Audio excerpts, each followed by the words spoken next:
Welcome to 30-Minute Reviews, and Happy New Year, everyone. 2022.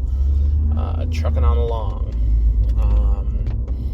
We're here to talk about a sports figure today, which from the, from the title of the episode, I'm assuming a lot of people kind of figured that was going to be today's topic, because it's, it was a sad day, but I feel like I have a lot of thoughts on the life and legacy of John Madden. And I think that, regardless of how you feel about football, and if you are, a listener from the beginning way back 6 years ago, and even into our second year we did this, where we would watch, every week we would make our weekly picks for the NFL, because we were football fans, and we used Pigskin Pick'em on ESPN's website to keep track of it and all of that cool stuff. And, football is, just something that I enjoy watching. And one of the people who you couldn't avoid, growing up when I did, was John Madden, because he commentated games on Sunday Night Football, and he did, what was the other? And he had the video game, and his legacy goes beyond his time as a coach for the Oakland Raiders, because it was so much more than that. He really made the sport accessible to a lot of people, where football is one of those sports that has a very high cost to get into. It is a very, not even just the sport itself, requiring a lot of pads and all of that. There's a lot of rules, a lot of nuance, and all of that. And the way he would break down plays and use the marker on the screen to, point out what's going on in the play, and explain, what each kind of, play that's happening on the field is, it took down the gates, in a big way for newcomers to the sport, where we were able to look at the entirety of what was happening on the field and understand fully what was happening. And it really made the game more accessible to a lot of people. It didn't feel like inside baseball, for lack of a better word, where it was, you didn't need to know everything. He was there to explain it to you, and he did such a great job with that. Then on top of that, there was also the,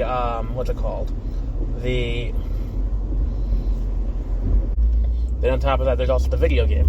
And the video game was another huge step in taking down barriers for people who wanted to play, because he was committed to, if we're gonna put my name on this game, and I'm going to be the face of this franchise, and he was the person on the cover until 2001.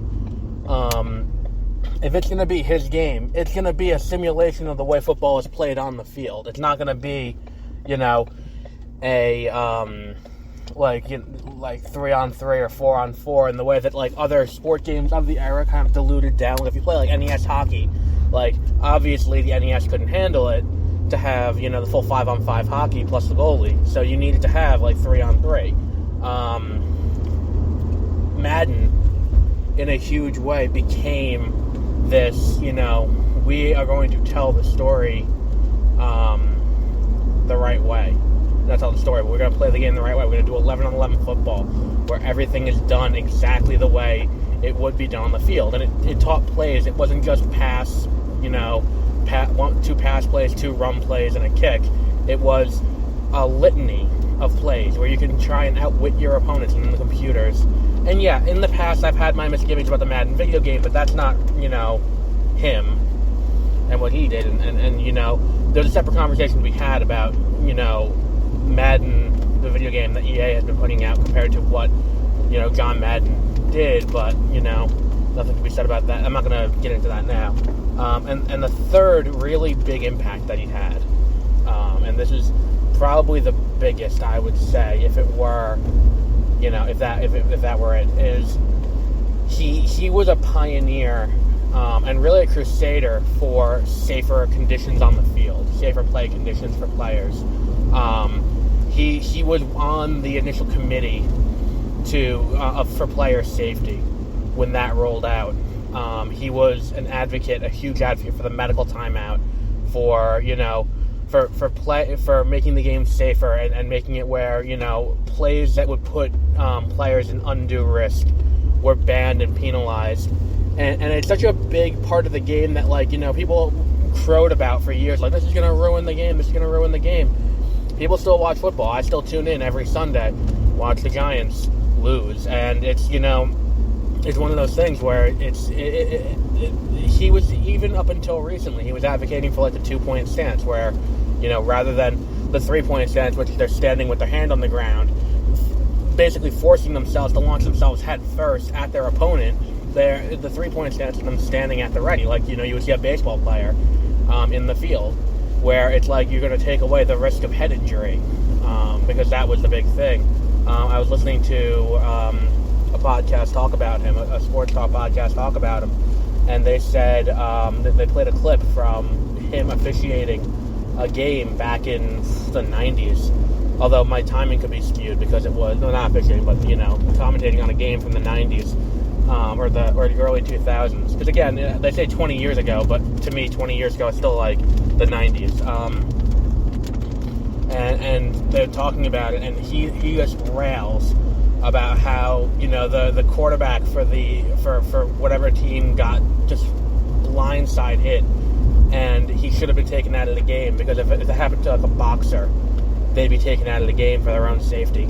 And that's, it was a big deal that he was an advocate for that early, and being that outspoken for it that early added a lot of legitimacy to the player safety committees. So, for him to become this icon of the sport was a huge deal.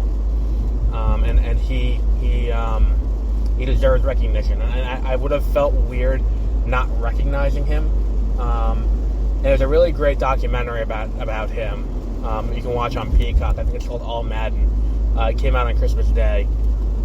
Definitely worth your time if you want to find out more about him. And it's it's more than just the sport.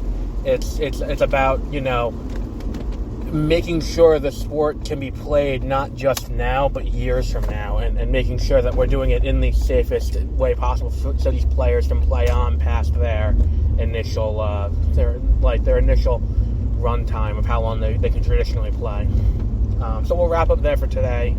We'll be back next week with hopefully a more uplifting story. So until then, have a great rest of your week.